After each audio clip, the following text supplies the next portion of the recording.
Going on, everybody? Welcome back to the Sharp Sports Report. Listen, New York City is probably still cleaning up confetti out of Madison Square Garden, the rafters, the streets after winning the title. But in the NBA, the machine literally never stops moving because we are exactly now 1 week away from the 2026 NBA draft at Barclays Center, and the rumor mill right now is completely out of freaking control.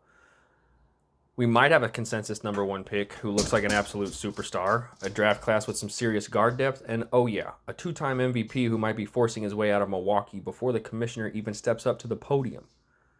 So tonight, I'm going to be shifting gears a little bit. We're going to be moving past the finals and diving straight into draft week chaos, the Giannis Sweepstakes, and the big-name players who might be packing their bags by this time next week. Let's dive right into it.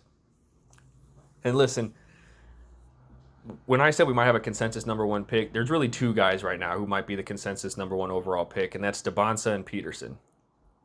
You know, like around the league right now is that the draft starts at number one with AJ out of BYU. If you haven't watched this tape, do yourself a favor, pull up the clips.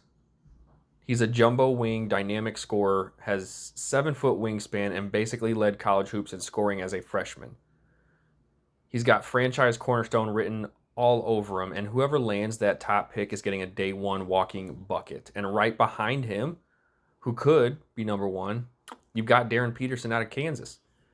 Peterson is arguably the most lethal on-ball creator in the backcourt we've seen in a couple of draft classes. He dealt with some nagging injuries at Kansas, but when he's healthy, his shot making off the bounce is completely effortless. He's very reminiscent of a young Tyrese Maxey. And then you have guys like Cameron Boozer out of Duke, who's just an absolute powerhouse inside. The drop-off after the top 4 or 5 picks gets a little interesting, though, which is exactly why teams are trying to maneuver their way into top tier right now. And that brings us to the absolute atomic bomb hovering over this draft. And that atomic bomb is Giannis Antetokounmpo. The whispers have turned into absolute shouts over the last 24 hours. Word around the league is that draft night next Tuesday is acting as an unofficial deadline for Milwaukee to move him. And right now, it looks like a heavy two-team race between the Miami Heat and the Boston Celtics. Some insiders are saying Miami is currently leading the sweepstakes. You know, their package is built around Tyler Hero, Kel'el Ware, Jaime Jaquez, and a bunch of draft capital, while also including their number 13 pick in the draft.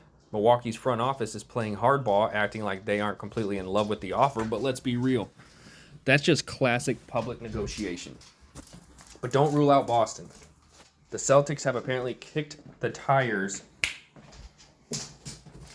on a deal that would include Jaylen Brown, heading back to the Bucks. Now, think about the insanity of that. Boston just watched the Knicks lift the trophy, and their response might be to pivot, move an all-NBA wing like Jaylen Brown and completely reshape their identity around Giannis and Tatum, which would be an absolute ridiculous duo in Boston, if you ask me. You know, there's even a wild rumor floating around that a third team like the Clippers might jump in route, might, throw in their top 5 pick to Milwaukee. To make the math work, either way, Giannis moving would completely shatter the landscape of the Eastern Conference before next season even starts. And because Giannis is the biggest name out there right now that's being talked about, his landing spot is going to cause a massive chain reaction for other names to watch before next Tuesday. If Boston pulls the trigger, Jaylen Brown is almost certainly getting rerouted because Milwaukee is looking to enter a younger rebuild phase. If Miami wins the sweepstakes, Tyler Hero is heading to the Midwest, which frees up a ton of backcourt minutes in South Beach. Keep an eye on teams picking in the lottery who want to get veteran help right now, though, to jumpstart their windows. We could see some massive draft night trades, involving established stars being flipped for those top 5 picks. It's going to be a wild, sleepless week for some NBA front offices. And we're going to be tracking every single report right here. I want to know what you guys think, though. Just put yourself in Milwaukee's shoes. If you're Milwaukee right now, are you taking the Miami youth package, or are you demanding Jaylen Brown from Boston? Drop your comments below on both of these trades. See which one. I just would love to hear your guys' thoughts on which one you think would be the most benefit for both teams. Smash that subscribe button on Spotify and YouTube. Follow us on TikTok. I appreciate all the support.